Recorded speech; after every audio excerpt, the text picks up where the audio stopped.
मुलांचे मुलींचे लग्न जुळतात, दोन परिवार एकंदरीत येतात, एका ऋणानुबंधनामध्ये येतात, तेव्हा विशाखा ऐकण्यात येते.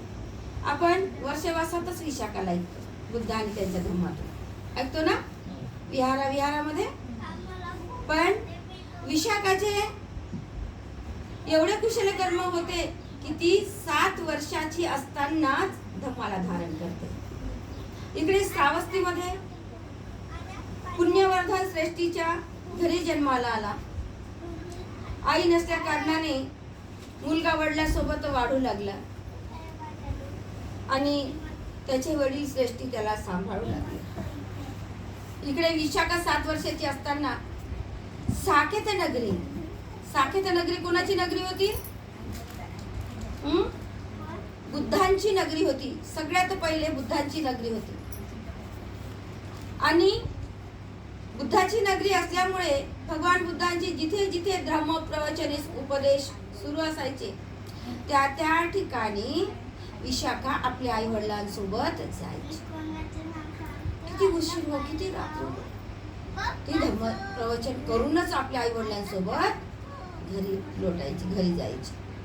आणि म्हणून विशाखा ही साकेत नगरीमध्ये आणि पुण्यवर्धन इकडे श्रावस्तीमध्ये 300-400 किलोमीटरचं अंतर असेल जवळपास, जास्त पण कमी नाही. आणि अशा ठिकाणी विशाखाचे जे काही गुण होते, मनुष्याचे किती गुण आहेत? मनुष्याचे 2 गुण आहेत. कोणते 2 गुण आहे? कुशल आणि अकुशल, चांगलं आणि वाईट, नाही का? हे 2च कर्म आहेत की ते माणसाला जीवनामध्ये प्रवास करण्यासाठी उपयोगात येतात. चांगले गुण घेतले चांगले संस्कार निर्माण होतात, वाईट गुण घेतले तर वाईट संस्कार निर्माण होतात. आणि म्हणून विशाखाचे जे गुण होते ते संस्कारी गुण होते, दिसायला सुंदर, स्वाभाविक, आणि तिच्या गुणाची चर्चा असल्यामुळे श्रावस्ती मधला श्रेष्ठी तो आपल्या साकेतमध्ये आपल्या मुलाला मुलगी पाहण्यासाठी जातो. मुलगी पाहते, लक्षात येते, लग्न जुळते, मंगलपर्याचा दिवस येते.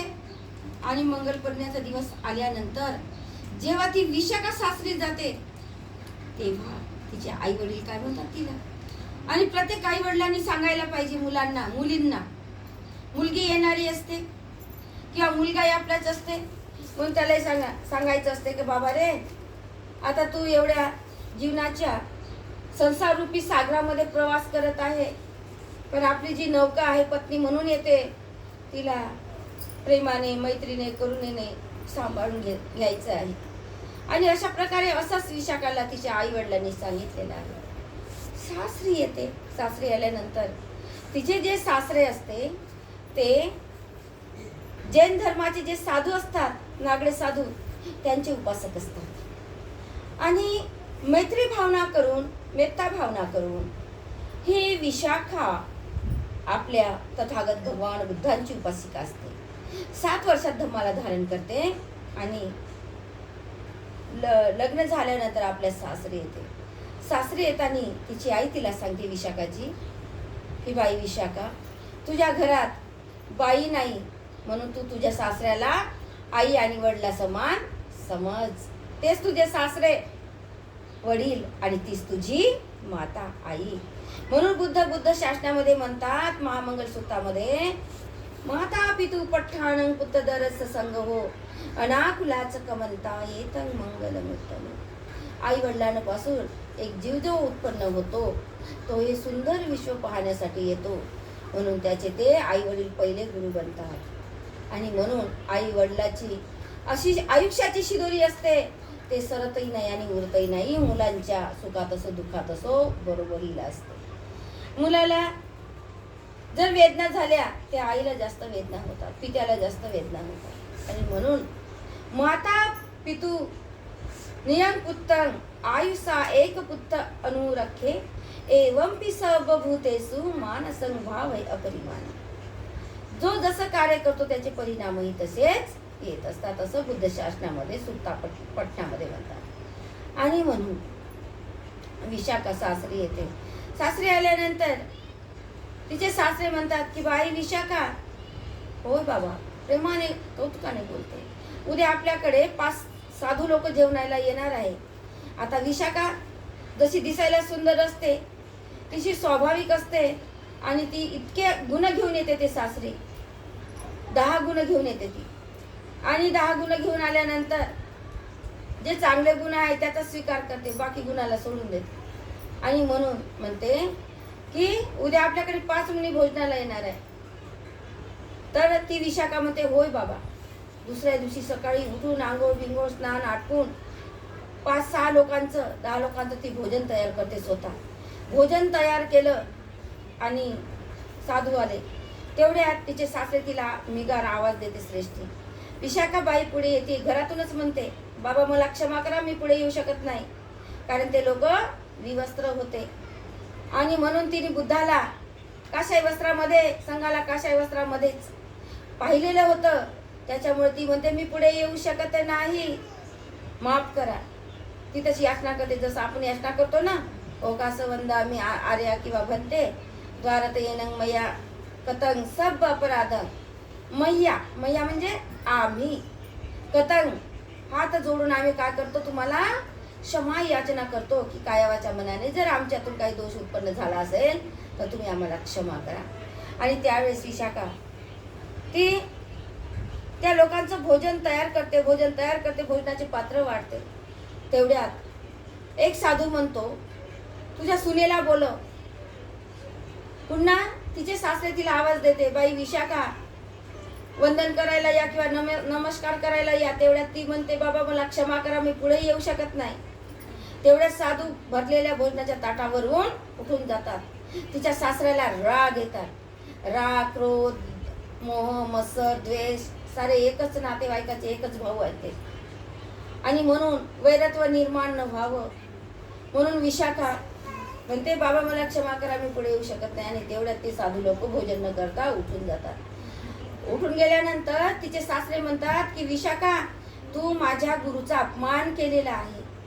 विशाखा म्हणतात, बाबा मी या गुरुचा अपमान केलेला नाही आहे, त्या गुरुनी समजून घेतलं नाही म्हणून ते गुरुनी स्वतःचाच अपमान केलेला आहे. आणि म्हणून त्यावेळेस त्यांच्या घरामध्ये वाद लागते. वाद लागल्यानंतर विशाखा म्हणते, तुझा गुरु एवढा श्रेष्ठवान आहे का म्हणते, बुद्ध. विशाखा म्हणते होय. तो मग म्हणते तू त्याला आपल्या घरूनच आमंत्रण दे म्हणते. मग ती हातात फुलं घेते, दुसऱ्या मजल्यावर जाते आणि ते वाऱ्याच्या दिशेने ते पुष्प भगवंतास अर्पण करते. भगवंत तिथून तिच्या चित्तातून चित्तानुपश्यना, चित्ताला पाहते. कायानुपश्यना, वेदनानुपश्यना. तर कायानुपश्यना, चित्तानुपश्यना, चित्ताला ओळखते का, अरे इथपर्यंत फुलं आले, हे विशाखाचे फुलं होय. आणि आता आपल्याला जावं लागते. श्रद्धा पा कशी असते, आणि आहे अजूनही आहे श्रद्धा. तर काय करते, ते फुलं भगवंतापर्यंत जाते चित्ताने, कारण ती अग्रश्राविका असते. आणि धर्मामध्ये 7 वर्षामध्येच भगवान बुद्ध तिचे कौतुक करतात.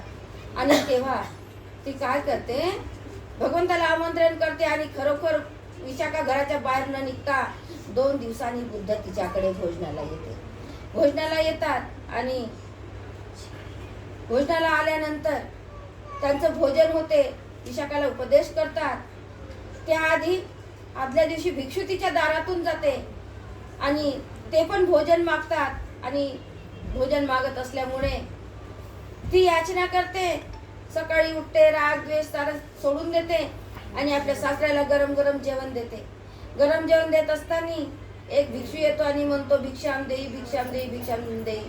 तेवढ्यात म्हणतो की आता जर मी या भिक्षूला भोजन दिलं तर माझा सासरा माझ्याशी अजून वाद घालणार, म्हणजे आगीत तेल टाकल्यासारखं अजून वाद होणार घरामध्ये. म्हणून ती भन्तेला काय करते, क्षमा याचना करते. बौद्ध भिक्खू असते, क्षमा याचना करते. काय म्हणते, भन्ते पुढे चला, पुढे जावं, माझे सासरे शिळण खात आहे. तिच्या सासऱ्याला वाटते का मी तर ताजं अन्न खात आहे, माझी सून म्हणते की शिळण खात आहे. त्याला अजून राग येते. राग आलं की त्याचं वाद सुरू झालाय.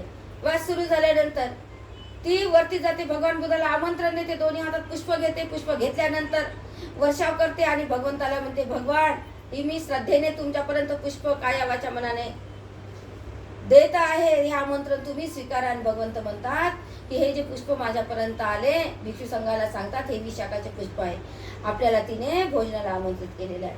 संघ येतो, भगवंतासोबत भोजन होते आणि भगवंत म्हणतात विशाखाला, विशाखा घरातली अग्नी बाहेर आणायची नाही, बाहेरची अग्नी घरात आणायची नाही.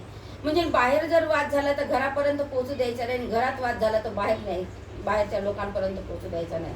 म्हणजेच समजून घेणे. आणि कधीही द्वेषाने द्वेष वाढत असतो, रागाने राग वाढत असतो, प्रेमाने प्रेम वाढते, मैत्रीने मैत्री वाढते, करुणाने मुदिता मिळते. करुणेनेच आपल्याला आनंद मिळतो खरा. आणि म्हणून त्यावेळेस विशाखाला भगवान बुद्ध उपदेश करत असताना तिचे जे सासरे आहे ते भगवंताच्या पुढे येत नसते. आणि जेव्हा भगवंत चालले जात असतात तेवढ्यात भगवंत येतात आणि भगवंताचे पाय धरून तो श्रेष्ठी माफी मागतो, याचना करतो. विशाखाला सुद्धा तो वंदन करायला नमतो.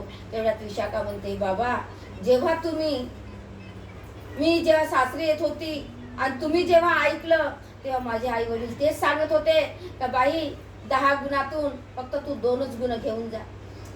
2च गुण म्हणजे कुशल कर्म आणि अकुशल कर्म, चांगला आणि वाईट. आणि म्हणून जिथे जिथे मंगलपरी नाही, त्या बुद्धाच्या वाणीने तिचे सासरे शुद्धीवर आले. आणि म्हणून जिथे जिथे आपण हळदीचं परित्रण पाठ घेतो किंवा आपल्या परिवारांमध्ये परित्रण पाठ करतो मंगलपरिणयाच्या वेळेत, ही विशाखा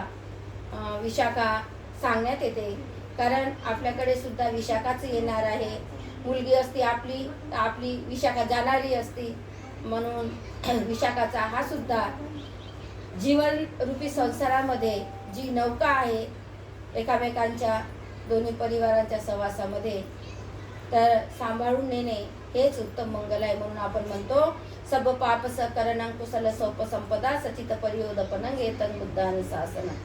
बुद्धाच्या शासनामध्ये कुशल कर्माला अनमोल रत्न, अनमोल हिरा असं म्हटलेलं आहे. आणि म्हणूनच या सत्यवचनाने तुमचे, तुमच्या परिवारांचे, या गावातील लोकांचे, या नगरातील लोकांचे, या प्रदेशातील लोकांचे, या गोचरगामातील लोकांचे, या जगद्वीपातील लोकांचे, या कालचक्र परिवर्तित होणाऱ्या लोकांचे, येणाऱ्या सर्व लोकांचे, पशु पक्षी, जवळचे दूरचे, सूक्ष्म अंधाराप्रमाणे सर्व प्राणी मात्रांचं मंगल हो, या मंगल कामना करते. सदिच्छा शुभेच्छा देते. माझ्या बुद्धवाणीला इथे विराम देते. जय भीम. नमो बुद्धाय. भवतु सब मंगल, भवतु सब मंगल, भवतु सब मंगल.